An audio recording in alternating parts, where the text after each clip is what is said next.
시청자 여러분 안녕하십니까? 11월 26일 목요일 수도권 투데이입니다. 네, 수도권 투데이 수도권 인사이트로 시작하겠습니다. 김성수 평론가 모셨습니다. 안녕하십니까? 안녕하세요. 김성수입니다. 어서 오세요. 오늘은 그 주차 위반 단속하시는 공무원분들, 이분들이 승차 거부 등 행정법규 위반 단속하는 공무원분들인데 수난을 많이 겪고 있다 그럽니다. 왜 그러는 건가요?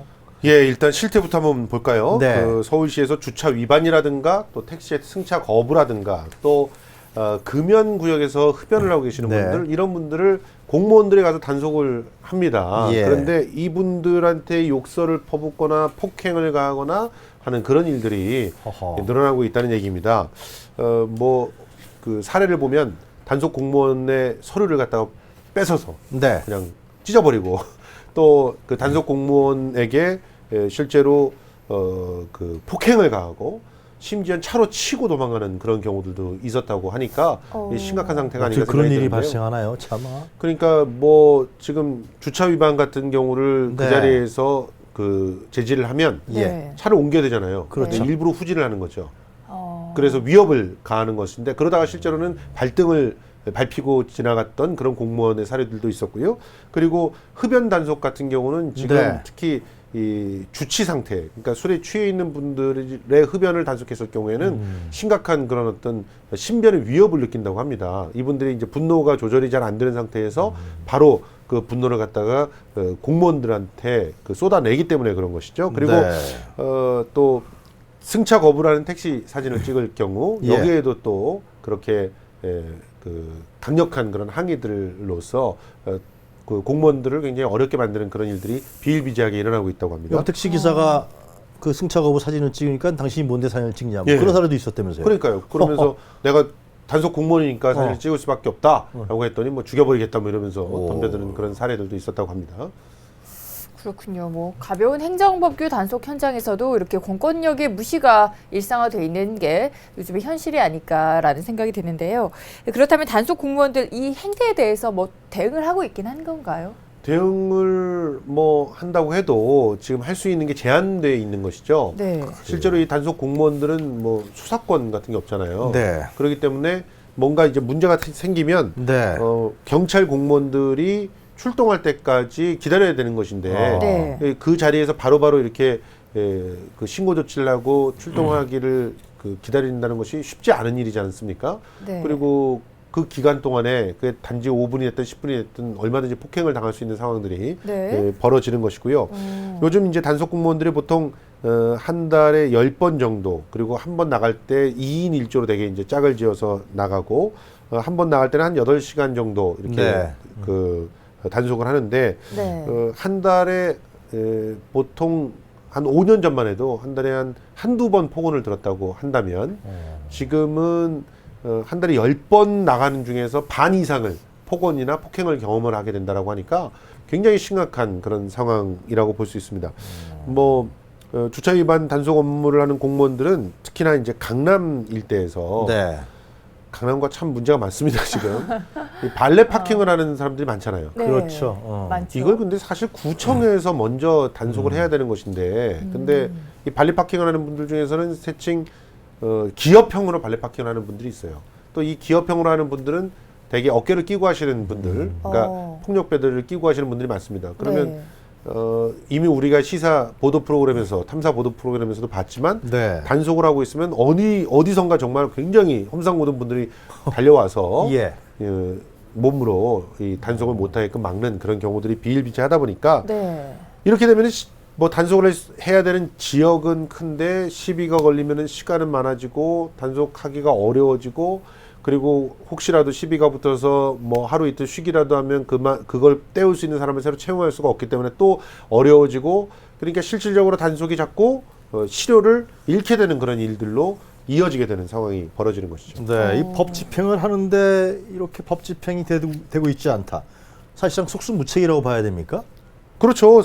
특히나 지금 현재 현장에서 이렇게 단속을 하는 공무원들은 정규직이 아닙니다. 그러니까 더더욱 함부로 볼 수 있는 것이죠. 네. 대개 55세 이상, 65세까지의 장년층들을 계약을 해서 임용을 하게 되는데, 이런 분들은 문제가 생기면요, 그리고 내가 분명히 그 잘못한 게 아니다라고 생각이 돼도 너무 잦은 그런 갈등이 빚어지는 분들은 실제로 이 계약직에서 그냥 해제가 될 가능성이 상당히 불이익을 높아요. 받게 되는 거네요. 그렇죠.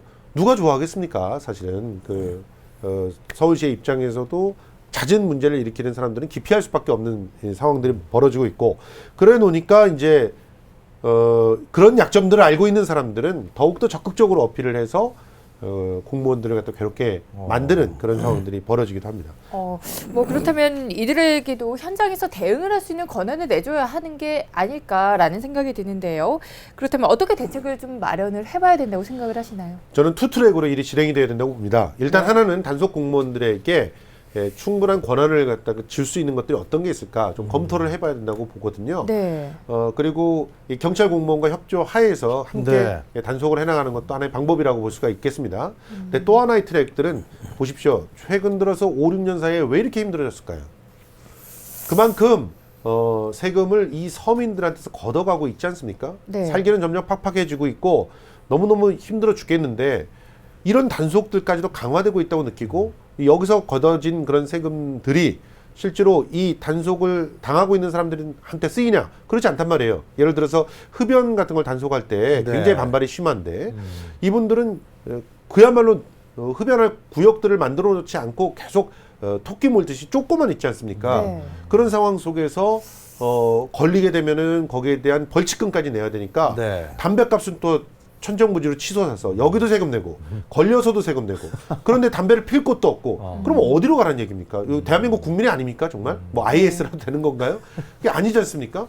그러니까 이분들이 자신들의 취향을 그야말로 나름대로는 즐길 수 예. 있는 공간들을 만들어 주면서 네. 그리고 또 생활이 개선이 돼야 되지 않겠어요? 택시 승차 거부 정말 문제가 많습니다. 그렇지만 택시가 지금 어떤 상황인지 한번 가서 보시면 아시겠지만 정말 완전 월급제는 제대로 진행되지 않고 있고 그런 상태에서 뻑하면은 사측에서는 자꾸 돈을 깎으려고 하고 있고 예. 산학금 들어오지 않았다고 해서 돈 깎고 있고 그런데 빨리빨리 이렇게 더 많은 손님들을 만나지 않으면 안 되는데 손님들이 주머니를 닫고 있단 말이에요. 그러니까 택시를 안 타고 있고 이런 상황이 개선되지 않는 한 택시 이 기사들은 더 마음이 급할 수밖에 없는데 네. 그러면 승차 거부를 갖다가 어쩌다가 한 번이라도 할 수밖에 없는데요. 그냥 하자마자 바로 퇴출되는 그런 상황들이 벌어지게 되니까 당연히 반발을 할 수밖에 없는 거 아니겠어요? 그리고 뭐 지금 주차 단속 같은 경우도 마찬가지고요. 주정차 단속 위반에 대해서 정말 강력하게들 지금은 제지를 하고 있는데 네. 저도 사실은 주차 딱지 많이 떼봤지만요. 네. 실제로 주차할 곳이 없어서 떼는 곳 많습니다. 제가 맞습니다. 대학로에서 진짜 네네. 그 극장을 열어놓고 일을 하다 보니까 네. 더욱더 억울한 상황들이 많았었는데 주차할 공간을 만들어 달라고요, 좀 제발. 네. 그런데 뭐 그런 얘기들 하면은 뭐 땅값이 비싸가지고 주차 공간 만들 수 없습니다. 어쩐다 변명만 하지.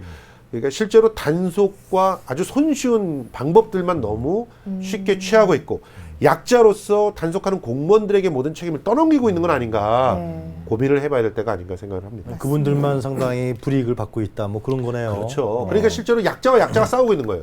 이게 이전에 그 우리 광화문에서 경찰 공무원들과 시위대들이 부딪히는 현상이랑 똑같은 거예요. 실제 강자는 뒤에 있고 네. 약자들끼리 거기서 싸우고 약자들끼리 다 피해보고 그리고 결과적으로는 그것 때문에 서로가 얼굴 붉히는 것도 그 약자들끼리 이 감정의 골이 깊어지는 이런 상황들을 만드는 것은 정말 잘못된 정치라고 볼 수 있고요. 네. 실제로 이런 단속들이 필요하다고 하면 단속에 충분한 계도들을 해나가면서 또한 그 단속이 된 어떤 재원들이 충분히 이 단속 대상이었던 사람들에게 적절하게 배분될 네. 수 있게끔 고민도 돼야 되는 정책적인 다른 그 전환들이 필요하고 무엇보다도 힘들고 팍팍한 서민들에게 주머니에 돈을 집어넣어 줄 수 있는 정책들을 해야지만 이런 반발들이 사라지지 않을까 생각을 해봅니다. 네, 하여튼 뭐 그런 정책이 먼저 전제돼야 된다. 뭐 그 말씀 맞는데 그러나 이제 그 정당한 법 집행에 대해서는 또 그것을 받아들이는 그런 사회 분위기도 마찬가지로 그렇죠. 중요하죠. 당연히 이제 예. 성숙한 시민 의식이 필요한데요. 네. 네. 그런 성숙한 시민 의식을 갖추기 위해서는 무엇보다도 제대로 된 그 보상들도 존재해야 된다는 것들을 네. 말씀드리고 싶었고요. 네.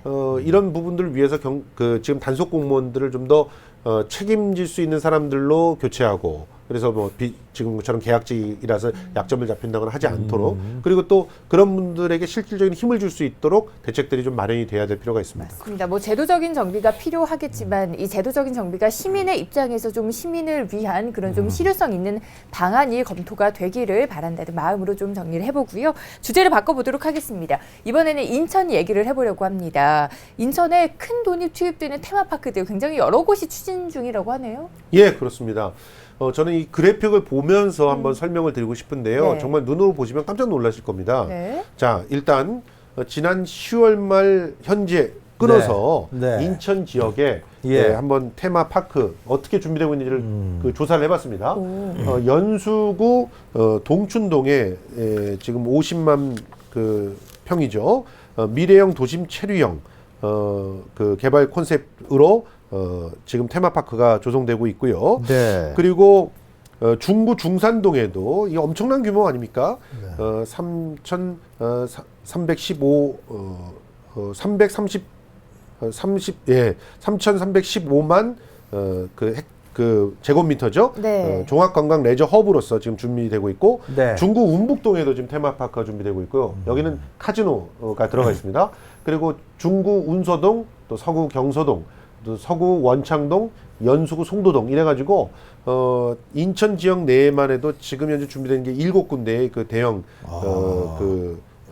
유원지가 준비가 네. 되고 있고 여기에 투입될 금액만 해도 10조 원을 훌쩍 뛰어넘을 것으로 예상되고 있으니까 상당히 큰 돈들이 여기에 들어가고 있는 상황입니다. 그러니까 중구 중산동이 3,331만이 아니고 331만 5,600제곱미터로 예. 정정을 해보도록 하겠습니다. 예, 네. 송도 국제도시의 워터프론트 사업 같은 경우 보세요. 지금 보시면 7개 테마파크 가운데서 규모가 가장 작은 6,900억이 들어가죠. 네. 맨 아래에 있는. 그런데 수도권 매립지 내 매립장 주변에 들어서는 그 글로벌 테마파크 같은 경우는 4조 5천억이 투입되는 그런 거대한 그런 규모입니다.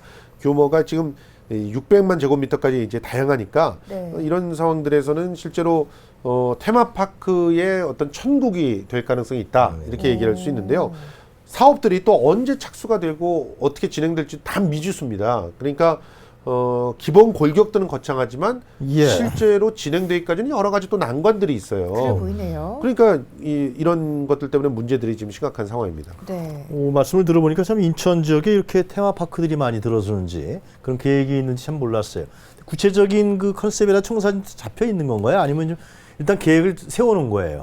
사실은 일단 계획을 세워놨다고 봐도 그래요? 무리가 아닌 것이 예를 들어서 지금 연수구 동춘동 미래형 도심 체류 테마파크 네. 지난 98년도에 옛 대우본사가 이전하면서 용도 변경 제안이 들어온 거예요. 그 이후에 이제 2008년도 10년이 지났죠. 11월 파라마운트 테마파크 실시 계획이 인가가 났었습니다. 예. 그런데 이게 또 엎어졌죠. 그리고 나서 2014년에 대우자판의 파산으로 토지가 제3자로 넘어가는 바람에 개발 계획은 지금 현재 무산돼 있는 그런 상황이에요.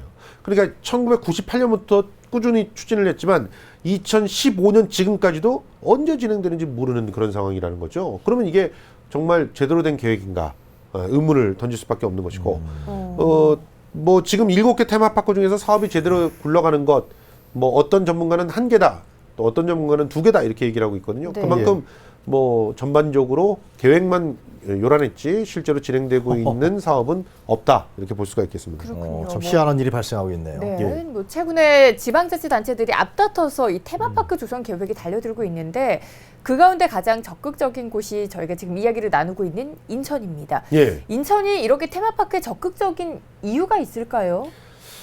글쎄요, 기본적으로 인천에서 이전에 테마파크 조성을 얘기했던 분들이라든가 그걸 공약했던 분들은 인천이 지금 그 성장 동력들이 없는 상황이라고 보고 있어요. 네. 인천에 보면 이제 국제공항이 있고 네. 그리고 항이 있는데 그 2개 이외에 인천을 지속적으로 이렇게 발전시켜 나갈 그 성장의 모멘텀들이 필요하다는 것인데 네. 그거를 이제 이런 테마파크를 통해서 찾고 있는 것이죠. 그런데 실제로 지금 투입되는 돈은 수조 원까지 달하지 않습니까? 그럼에도 네. 불구하고 여기 보면은 인프라를 갖다가 어떻게 확충할 것인지, 그 인프라가 확충된다면은 정말 얼마나 많은 사람들이 올 것인지, 그 사람들이 오게 되면은 그 주변에서 정말 얼마나 경제 효과가 발생할 것인지, 이런 것들이 구체적이지 않거든요. 그러다 보니까 결과적으로는 이거 지자체하고 일부 기업하고 짬짬이를 해가지고 시민들 대상으로 땅 장사하고 있는 거 아니냐, 이런 의혹들에도 시달리고 있는 것이 사실입니다. 그리고 또 이것이 이제 동시다발적으로 지금 조성되고 그렇죠. 있잖아요. 그러다 보니까 어떤 게 더 문제가 되겠어요? 차별성이 없어지는 상황들이 벌어지지 않습니까? 실제로 지금 보시면 이해가 안 가네요. 예. 테마파크를 예. 뭐 조성하겠다 그러면 이쪽에 하나, 저쪽에 하나 이렇게 해야 되는 거 아니에요? 그러게요. 아, 인천이 그렇죠. 뭐 이만한 뭐 엄청난 큰 땅덩어리 있는데도 아니고. 인천이 무슨 서울만 해도 예. 서울에서도요, 사실은 그 보면은 그 롯데월드가 그 도심형 예. 테마파크로 있잖아요. 그런데 이제 서울 인근에 있는 과천 서울랜드가 있지 않습니까? 그렇죠. 네. 이 사이에도 알력이 있어요. 사실은 상당히 많이 떨어져 있음에도 불구하고 그 롯데월드로 사람들이 몰리면 과천이 다소 소홀해지고, 그렇겠죠. 과천의 서울랜드가, 그리고 또 서울랜드 쪽으로 야외의 그 어떤 느낌으로 가게 되면은 롯데월드가 사실은 또 손님이 좀 그렇겠네요. 적어지는 그런 상황들이 벌어져요.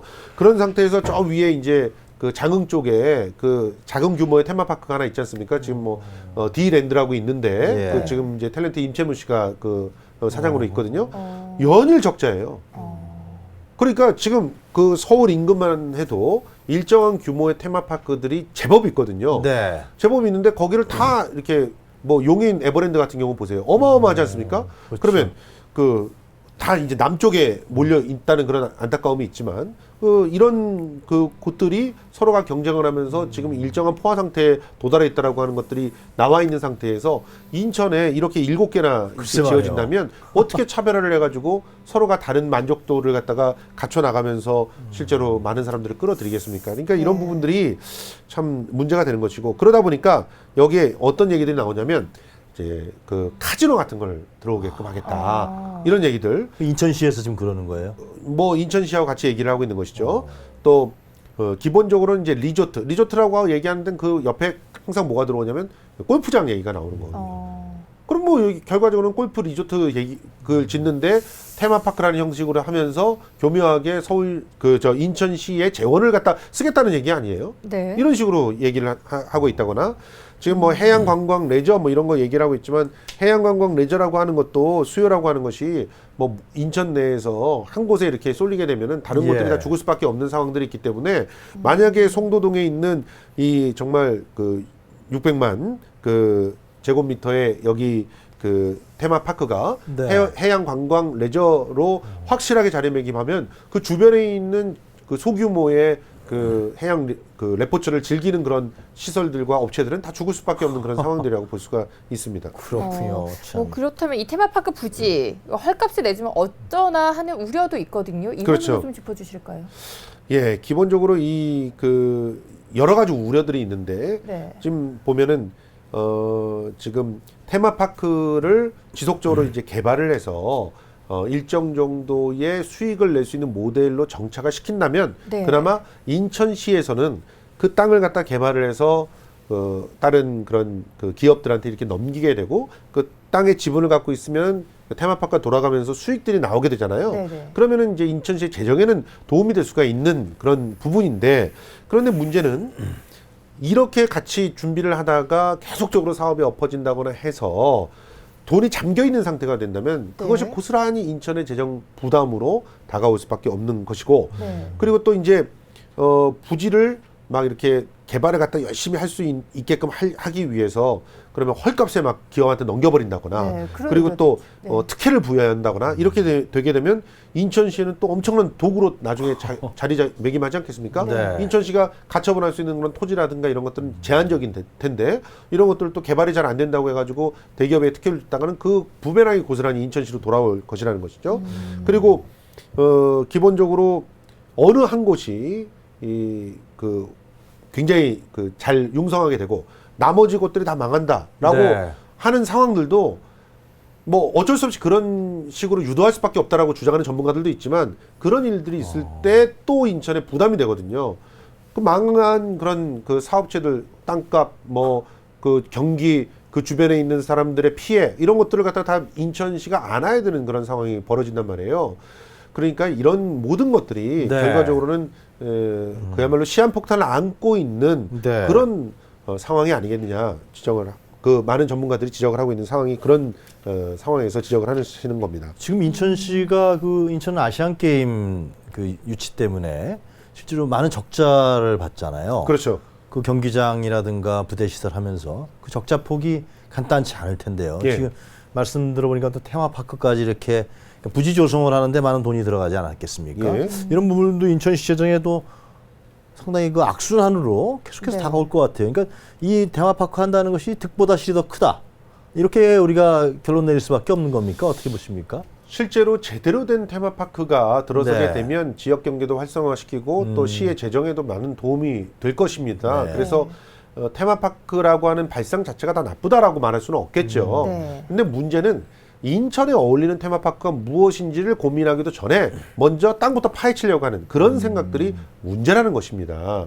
그러니까 예전에 이제 경기들이 호황이었고 건설 경기들이 좋을 때는 네. 이렇게 뭔가를 만들어 놓은 것대로 나름대로 그냥 자생력들이 생겼어요. 네. 근데 지금은 그렇지 않다는 거예요. 저성장 시대이고 그리고 어떻게 보면은 그 사람들이 더욱더 주머니를 닫고 있는 그런 시대지 않습니까? 네. 정부의 정책이라는 것도 실제로 그 서민들에게 주머니에 돈을 꽂아주는 그런 정책들이 아니라 어떻게 보면 기업들의 네. 그 활로를 유지시켜 주려고 하는 쪽으로 가 있는 그런 상황이란 말이에요. 그렇다면 이제 부동산 경기라고 하는 것들이 쉽게 살아날 수 없는 그런 상황이 만들어지는 것인데 네. 이제 그 테마파크 유치가 중요한 것이 아니라 네. 인천을 정말 특화시킬 수 있는 관광이라고 하는 차원 또 문화라고 하는 차원에서 인천을 특화시킬 수 있는 컨셉은 무엇이며 그 컨셉 속에서 나올 수 있는 테마파크가 무엇인지를 철저하게 분석을 하고 그 로드맵에 맞춰서 조성을 하는 것이 필요하고요. 지금처럼 7개씩이나 이렇게 하는 것들은 그 문제가 심각한 상황이다 이렇게 볼 수 있겠습니다. 네, 그렇군요. 그러니까 거기서 비슷비슷한 테마파크가 조성이 되는 게 아니고 좀 더 특색 있고 경쟁력 있는 테마파크가 조성이 돼야 된다라는 예. 부분으로 정리를 해보도록 하겠습니다. 예. 오늘은 김성수 평론가와 이야기 나눠봤습니다. 오늘 도움 말씀 고맙습니다. 고맙습니다.